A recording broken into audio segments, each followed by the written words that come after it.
तो संगम विहार से आपको माहौल क्या दिखा रहा हूँ। क्या नाम है आपका? मेरा नाम है रिंकू गुप्ता जी।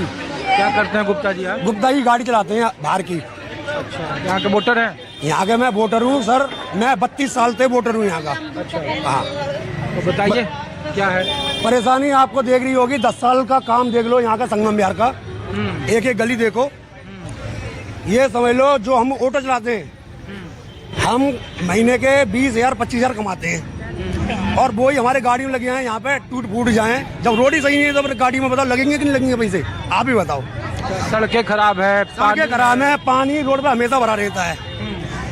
यहाँ का 10 साल में जो विधायक साहब है हमारे, जो 10 साल में यहाँ पे काम तो कुछ करा नहीं देखा, आपके सामने है जो भी है, कोई छुपा हुआ नहीं है किसी से भी। तो कह रहे हैं कि अगर काम नहीं किए तो हमको वोट मत दो। अच्छा, तो वोट इस बार मिलेगा कहाँ उनको? ये भी तो हम बता रहे हैं। नहीं मिलेगा ना। जब वो काम करते, अच्छा काम करते तो वोट मिलता। हम अब देखो ऑटो वाले की सुनो, दिल्ली शहर में इन्होंने बस फ्री कर दी। हम बाहर के ऑटो वाले हैं, तो बस फ्री कर दी, और वो फ्री करने के बाद इन्हें रैप्टो चालू करवा दिया। जो नौकरी कर रहा है, तो मतलब जो नौकरी कर रहा है, मतलब उसका भी इनने रैप्टो चालू करवा के वो सिंगल सवारी उस पर चली जाती है, सिंगल सवारी उसी पे चली जाती है। और ये बताओ, हम ऑटो वाले 9 लाख का ऑटो लेके उसकी किस्त कैसे निकालेंगे, बच्चे कैसे पालेंगे? आप बताइए। तो जहाँ जहाँ जा रहे हैं इस बार ऑटो वाले नाराज हैं। तो पहले तो अरविंद केजरीवाल का तस्वीर लेके घूम रहे थे यार। तस्वीर लेके घूम रहे थे तो हमें अच्छा लग रहा था ना उस टाइम, है। अब 10 साल में हमें पता चल गया ना क्या हुआ है दिल्ली शहर में। ना कूड़े खत्म कर पाए, दिल्ली का हालत देखो ना संगम विहार की क्या हो रही है। ठीक, शुक्रिया। तो ये तस्वीर आप यहीं रहते हैं सर? हाँ, यही रहते बच्चे। हाँ भाई साहब, नहीं चलिए, तो ये तस्वीर देख लीजिए। देखो भाई साहब, क्या चाचा कहाँ के रहने वाले हैं? बिहार के। बिहार? नहीं, कौन सी जगह से? कौन सी जगह से? बेगूसराय। अरे इधर आइए, क्या करते हैं यहाँ आप तो रिटायर्ड हो गए, बिजली डिपार्टमेंट से लेके रिटायर्ड हो गए। क्या नाम है आपका? करम सिंह मेहता। करम सिंह मेहता। बताइए क्या है संगम विहार का चुनावी माहौल, कैसा काम हुआ है 10 साल? दिनेश मोहन यहाँ निकल जाएगा, काम किया है। अब छोटे मोटे सब जगह काम होता है, घर भी आप बनाते हैं तो वहाँ कुछ न कुछ तो होता ही है। और इतना बड़ा क्षेत्र में काम करने के बाद तो कुछ न कुछ तो रह ही जाता है। अब इस पे विपक्ष वाला जो है कहे ये काम नहीं हुआ है, वो काम नहीं हुआ है, तब तो ये गलत है, ये राजनीतिक है। आप लोग इधर ही रहती हैं? हाँ,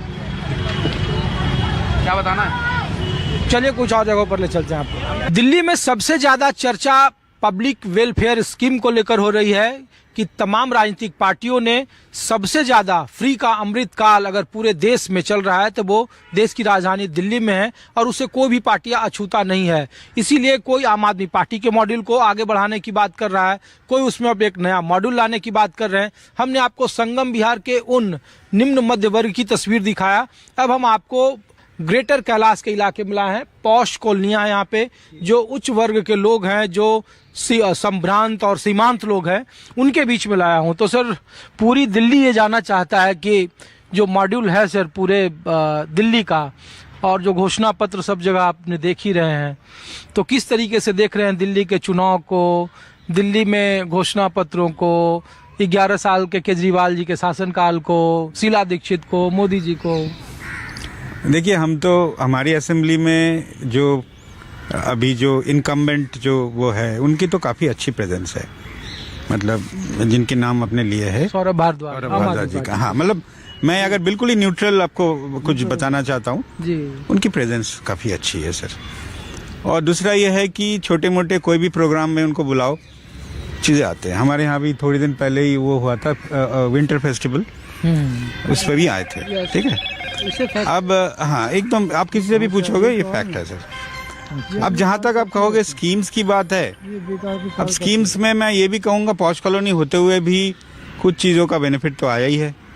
जैसे मान लीजिए हमारे भी 200 यूनिट का कोठियों में भी चल रही है सर। हाँ, बिल्कुल चल रही है। तो वो चाहिए वालों को 200 यूनिट से क्या फर्क पड़ता है? ना, मैं वैसे कह रहा हूँ, उनको हमने एलिमिनेट नहीं किया ना इन लिस्ट से। अच्छा, आप कहोगे भैया 30% इनकम टैक्स दे रहे हो हर एक इंडिविजुअल, क्यों आ रहा है? तो आ रहा है, तो उस पर बेनिफिट है। बेनिफिट क्या है मैं बताता हूँ। आप मान लो एक घर में 2 आदमी हैं, बुजुर्ग हैं, मैं हूँ, जैसे मेरी वाइफ है और बच्चे नहीं रह रहे हैं, तो वो ज़्यादा जलाएंगे नहीं बिजली। तो 200 यूनिट तक तो उनको है ना कि 200 180 हो गया, चलो थोड़ा सा अच्छे ध्यान से देख के करें। मैं इसीलिए सवाल पूछ रहा हूँ कि जो सबसे ज्यादा बेनिफिशियरी वर्ग है, जो लाभार्थी वर्ग जिसको बोलते हैं, ऑटो वाला, रिक्शा वाला, किराएदार, पटरी वाला, जो छोटी छोटी जगहों पर है, वो सब लोग कहते हैं कि देखो ये फ्री की रेबड़ी। तो अरविंद केजरीवाल की सरकार 11 साल में वोट ही सिर्फ फ्री योजनाओं के जरिए ले रहे हैं। अब उसी को देखा देखी तो हर पार्टी कर रही है। अब 300 यूनिट का वो दे रही है दूसरी पार्टी, कुछ 450 यूनिट का कह रही है, कोई कुछ कह रहा है। हर पूरे हिंदुस्तान में यही चल रहा है ना।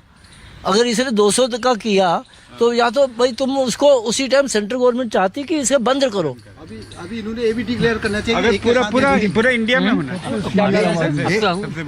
एक के साथ एक फ्री करना चाहिए। अब तो ये भी करना चाहिए। तो क्या साथ एक फ्री में तो देखिए सबसे ज्यादा छीछा लेदरी सरकार की है, और जो सबसे बड़ा डेंट हुआ है वो एक पर एक फ्री वाले की वजह से ही हुआ। हाँ, तो ये तो एक के साथ एक जो फ्री हुआ है भाई, ये भी पहले क्या तो अभी डिक्लेयर करें ना कि ये भी फ्री देंगे। देखिए एक चीज़ है, मैं बताता हूँ आपको, ये फ्री की कल्चर है ना बंद होनी चाहिए। ये हमारा कंट्री को है ना बर्बादी के रास्ते पे ले जा रहे हैं। ये हमारे बर्बादी के रास्ते पे ले जा रहे हैं। इतना कर्ज बढ़ रहा है हमारा। मनमोहन सिंह जी के ज़माने में 55 लाख करोड़ था, आज क्या ना 205 लाख करोड़ है।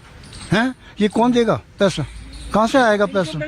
लेकिन सभी पार्टियां तो सिर्फ दिल्ली में घोषणा पत्र, बीजेपी भी कर रही है कि केजरीवाल की सभी योजनाओं को ये सबका बंद होना चाहिए।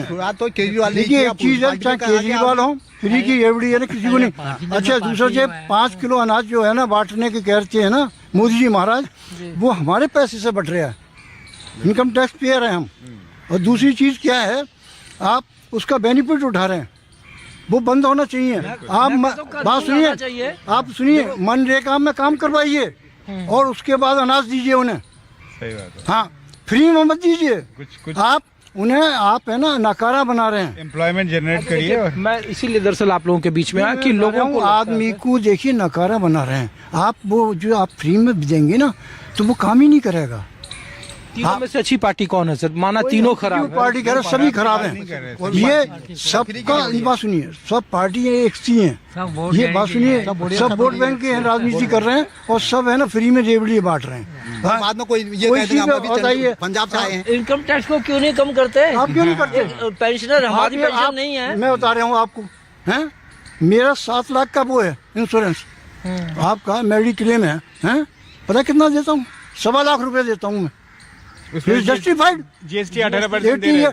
मैं 80 साल का आदमी हूँ। जस्टिफाइड। तो ये कांग्रेस जो कहती थी जीएसटी को कि गब्बर सिंह जीएसटी है ना, हाँ बात सुनिए, 18% जीएसटी है। राइट, इससे गब्बर सिंह टैक्स। लेकिन वोट तो नहीं मिलते ना, वोट नहीं मिलेगा। बहुत नहीं मिलते। एक बात सुनिए, 18% टैक्स है। अभी पीछे आया था इनका कि हम चलो सोच रहे हैं 5%। कब सोचेंगे? जब हम मर जाएंगे।